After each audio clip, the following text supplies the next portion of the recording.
Boo-yah. All right, just finishing up a midweek 6K as I'm off a few days this week. And look, a bunch of people just hit me up on Instagram after I posted about my trip up to Wales for the first time ever. And for those of you all that aren't familiar with the UK, Wales is one of, I guess, the 4 countries in the UK of England, Scotland, Northern Ireland, and Wales, although I'm sure there's more. And it's kind of the eastern part of the country, and it's got beautiful mountains. And I had never been in like 17 years of living here, or almost 20 years total. So I got the chance to go with my good friend Timothy Sheaf, who's been on the show like 5 times. If you don't know who he is, go check him out on London Real. And he invited me up there to go climb the highest peak in England and Wales, and then to go camping too.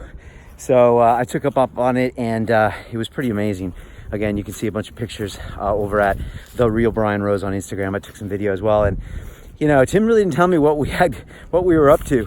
And he's like, yeah, we're going this route, which is called Crib Goch, which is kind of the hairiest route. And it's like this shark fin that goes over across to Snowdon. Now, you can walk up Snowdon at an easy pace. You can even take a train up there. But when you go via Crib Goch, I mean, and he didn't tell me what we were doing. It was just got steeper and steeper and steeper. And I was climbing this really steep stuff, and I got this pack on that messes with my center of gravity. I got my breakdancing shoes on because like I didn't know any better. And we got to the top, and then he points over, and there's a video where you can see like this shark fin, and he's like, that's where we're going. And I was like, oh Jesus. And it's like a couple 1,000-foot drop on either side. And I was just like, okay, but there's no way back.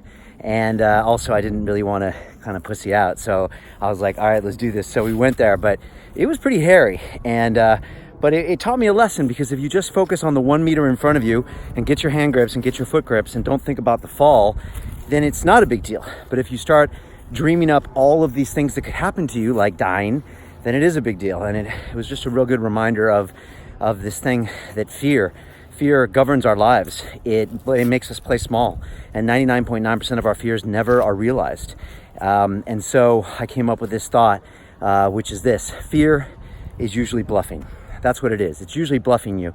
And yet most of us won't call the bluff because we're shitty poker players. And so we're like, oh, I guess you must have a big hand and I need to cower once again. And we stack up these little bitsy cowers in our lives.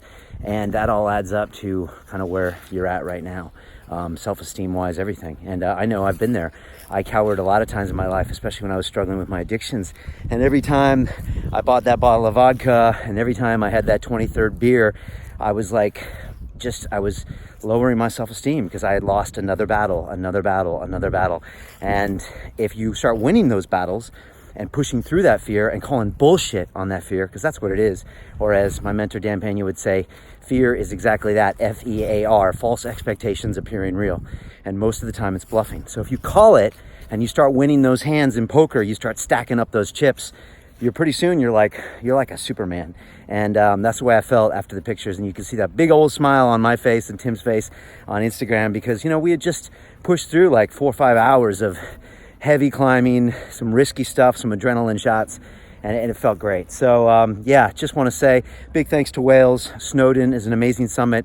I would go to Crib Goch, but just be careful, because people do die there every year, and so just don't do stupid shit. But you know, just hold on, that's all. Yeah, I just want to say thanks to the people of Wales and Snowdonia National Park, and, you know, 3-hour trip from London, man, it was a piece of cake. So go check that out. Push yourself in the fears. Leave me some comments below and let me know what you think about this or your own fears, because I learned a lot about myself this weekend. Big thanks to Timothy Sheaf, who's just an amazing human being, just full of generosity and curiosity and adventure and love. And I just really appreciate my time with him. So thanks, Tim, for pushing me as well, because he pushed me there and he didn't tell me what was coming, and I really appreciate that. So spend your time with people that push you in life, that don't allow you to cower and don't allow you to play small.